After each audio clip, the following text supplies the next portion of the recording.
Ever feel like you're just drowning in to-dos? Like you're constantly busy, but not really making a dent in the things that matter? Oh, absolutely. That feeling of spinning your wheels, Yeah. it's way too common, especially these days with everything moving so fast. Exactly. There's always something. So that's why I'm really intrigued by this whole OKR thing. OKRs. Yeah, objectives and key results. I mean, we hear about companies like Google and Spotify using them, but Right, it's not just for them, though. What's fascinating about OKRs is how adaptable they are.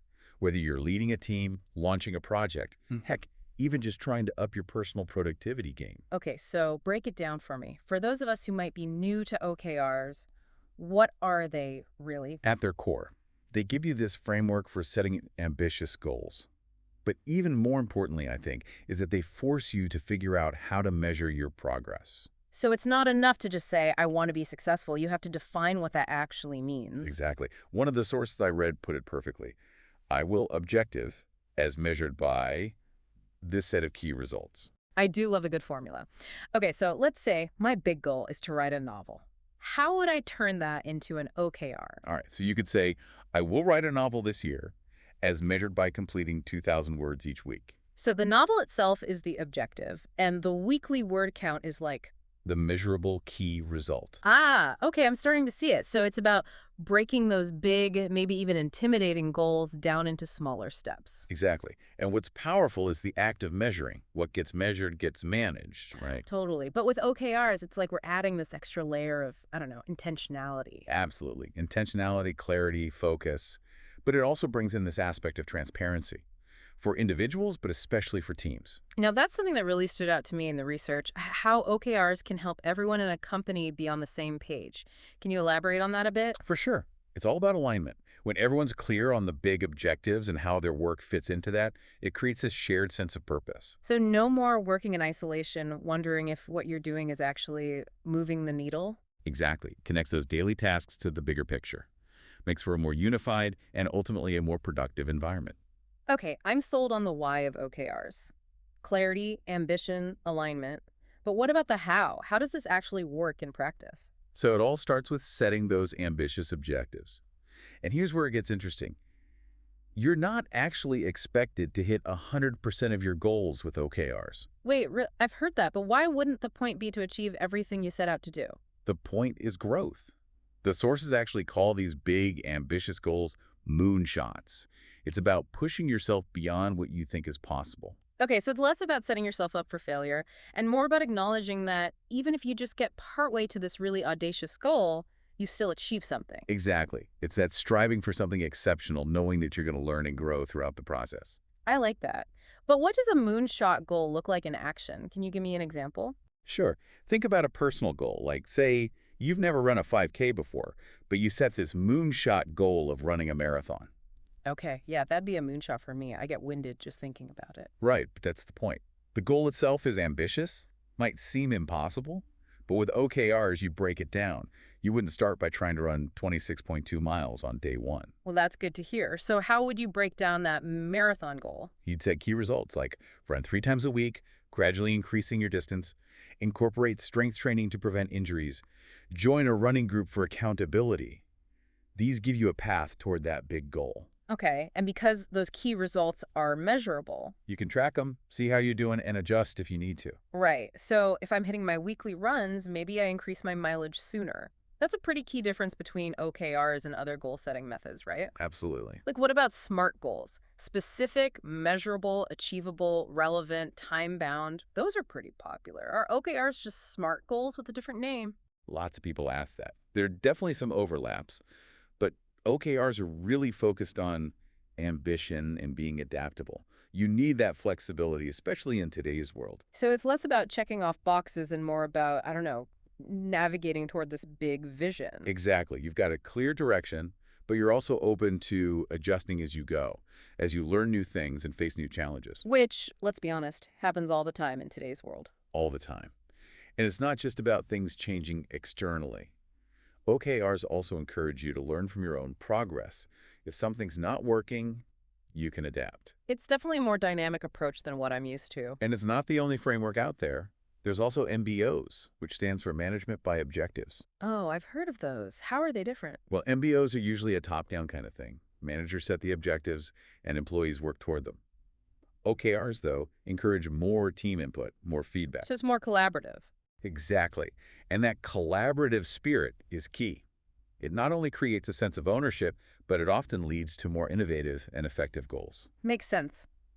Okay, so more brains are better than one when it comes to setting these goals. But I have to admit, keeping track of all these objectives and key results, especially with a team, sounds a little overwhelming. How do you keep it all straight? It can definitely feel like a lot to manage, but this is where technology comes in. There's an app for that, isn't there? Of course, there are some incredible OKR software options out there. The sources I've read highlight how much of a game changer these tools can be. So no more drowning in spreadsheets. Exactly. These tools can track progress, generate reports, and keep everything organized. It can be a huge help, especially for teams who are just starting out with OKRs. This is all making a lot more sense now. We've gone over a lot in this first part of our deep dive into OKRs. The basic idea, how they're different from other goal-setting methods. And that really important concept of decoupling them from things like performance reviews. Right. It's about focusing on achieving goals, not just on getting rewards. Exactly. It's about creating this culture where people feel comfortable taking risks and pushing themselves because it's not tied to their paycheck. It's about fostering innovation. And that's something I think we can all get behind. So we've covered a lot of the theory behind OKRs, but I'm curious about how this actually plays out in real life. Got any good examples for us? Well, for sure. I mean, we have to start with the company that basically put OKRs on the map, right? Google. Yep.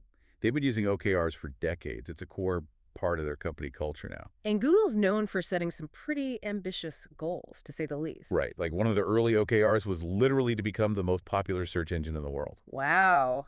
Talk about a moonshot. So how did they even approach that with OKRs? Well, they had key results like increase daily search queries by 20% or expand the search index to include a specific number of web pages. So they took this huge goal and broke it down into these concrete steps. Exactly. But I know what you're thinking. Not everyone's Google. What about smaller companies? That's what I was going to ask. So one source I read talked about this small marketing agency, Okay. and they used OKRs to really streamline their operations and ultimately make their clients happier. Their big objective was to be the go-to marketing agency for small businesses in their city. Ambitious. I like it. How'd they measure that? They had key results like increase client retention by 15%, maintain a 4.8 out of 5 client satisfaction rating, even things like get a certain number of positive client testimonials for their website. Those are really specific. So even with something like client satisfaction, which feels kind of fuzzy, you can still use OKRs to measure it. You got it. And that's what makes OKRs so cool. They're not just about hitting some arbitrary number, it's about understanding what that number represents. Totally. So we've talked about Google, we've talked about this marketing agency, but what about on a personal level? Oh, absolutely. OKRs can be super powerful for personal growth. Let's say your objective is, I want to prioritize my well-being, live a healthier lifestyle. Okay, yeah, that's definitely a goal for me, but it's pretty broad. For sure. Yeah. So you'd break it down. Maybe your key results are work out for at least 30 minutes, 5 days a week, eat more fruits and veggies, aim for 5 servings a day, things like that. See, now those are things I can actually track and measure. Exactly. And it's not just about setting the OKR, right? It's about recognizing your wins along the way.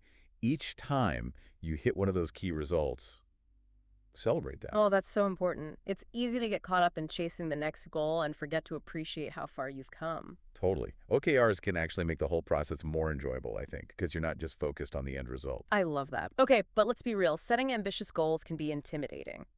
What if you fail? That's totally normal. But here's a key point from the research. OKRs shouldn't be tied to things like performance reviews, especially in a work setting. Wait, really? Yeah, because when you do that, it creates this culture of fear. People are afraid to set ambitious goals because what if they don't hit 100%? They're worried about their job, their bonus. Exactly. And then they might not set goals that are truly challenging, or they might even try to manipulate data to make themselves look better. Which completely defeats the purpose. Totally. The real power of OKRs is that they encourage this growth mindset. You're embracing challenges, you're learning from your mistakes. That's how you grow. So you're creating this environment where it's okay to fail as long as you learn from it. Exactly. And for organizations, it's less about individual performance and more about collective learning and growth. That's so refreshing. Okay, so we're aiming high, but we're not punishing ourselves if we don't get all the way there. But realistically, how often are these ambitious goals actually achieved? It really depends, of course. But most sources I've seen suggest that hitting around 60–70% of your ambitious OKRs is actually a good target. So it's actually okay to not hit 100%? Yeah. Think about if you're constantly hitting 100%, maybe your goals aren't ambitious enough. Huh. That's a new way to think about it. So it's not about aiming low, but It's about embracing the challenge. yeah. You're pushing yourself, and even if you fall short, you've probably still made some pretty significant progress. Okay, that is genuinely inspiring. So we're taking the pressure off, appreciating the journey. It's all starting to click now. Good. Because there are some potential downsides to OKRs too. We don't want to paint an unrealistic picture. Oh, right. Like what? Well, one thing that came up a lot in the research is the potential for OKRs to become too complex, especially for teams and organizations. What do you mean by too complex? Like, imagine setting too many OKRs, or the key results are so granular that they're practically impossible to track. So instead of creating clarity, it just becomes overwhelming. Exactly. People feel bogged down by all the metrics, and it can actually be counterproductive. Okay, yeah. Too much of a good thing, right? Yeah. So how do you avoid that? The key is to start small. Maybe focus on one or two key objectives to begin with, and make sure those key results are things you can actually measure and track. Don't try to do everything at once. Exactly. It's a process. You have to communicate, get feedback, adjust as you go. Communication is key then. Absolutely. One potential pitfall is that teams get so focused on their own objectives that they forget to collaborate. They lose sight of the bigger picture. So you end up with these silos again. Right. You need to have open communication between teams, make sure everyone understands how their work contributes to the overall goals. It seems like transparency is a big theme here, wouldn't you say? Huge. Transparency in setting the goals, in tracking progress, even in communicating when things aren't working. That makes a lot of sense. You know, it's interesting. We've been talking about transparency, communication, having each other's backs. It makes me wonder about the overall impact of OKRs on, like, team dynamics and how that actually translates to performance. It's a really good point. Because it's not just about hitting some arbitrary target, right? The sources I've seen really highlight how OKRs can boost both motivation and performance. Okay, I'm listening. How does that work? Well, when you break it down, OKRs really foster this sense of ownership. People know how their work directly contributes to the bigger goal, and that can be super motivating. It's not just a top-down, do this because I said so kind of thing. Exactly. And when people are more invested in the outcome, well, they tend to perform better too. Makes sense. If you're excited about something, you're more likely to, go the extra mile. Right. Plus, it's not just about individual goals either. OKRs can really get teams talking, collaborating more effectively. So instead of everyone being in their own lane, it's more cohesive. Exactly. It aligns everyone around that shared vision, which is one of the biggest benefits, I think. I can see that. Now, one thing that's really stood out to me throughout all of this is how much emphasis there is on setting those really ambitious goals, those moonshots, as the sources call them. Right. And remember, we even talked about how you're not expected to hit 100% of a moonshot goal. Yeah, which kind of blew my mind, to be honest. But it also takes the pressure off in a way, doesn't it? That's the idea. If you're always hitting every single goal, maybe you're not challenging yourself enough. It's all about growth, right? Pushing yourself to see what's possible. Exactly. And even if you don't quite reach the moonshot, you've likely still accomplished something pretty amazing along the way. So true. Okay, that actually brings us to another important aspect of OKRs we haven't touched on in this part yet. That whole idea of like decoupling rewards. Yes. The sources were pretty clear about that. OKRs should be separate from things like compensation, bonuses, promotions. Because otherwise people might hold back, right? Like they won't set those ambitious goals if they're worried about not getting that raise or promotion. Exactly. When you take the focus off of individual rewards and put it on the achievement itself. It opens up more space for like innovation, taking risks. Absolutely.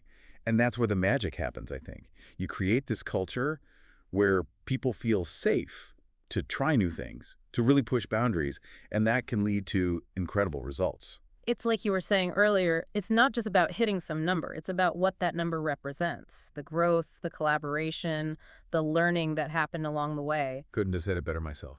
This has been eye-opening, to be honest. OKRs can seem kind of intimidating at first glance, but when you really break it down, It's a really powerful framework for individuals and for teams. totally. And the best part is you can start small, experiment, and find what works best for you. There's no one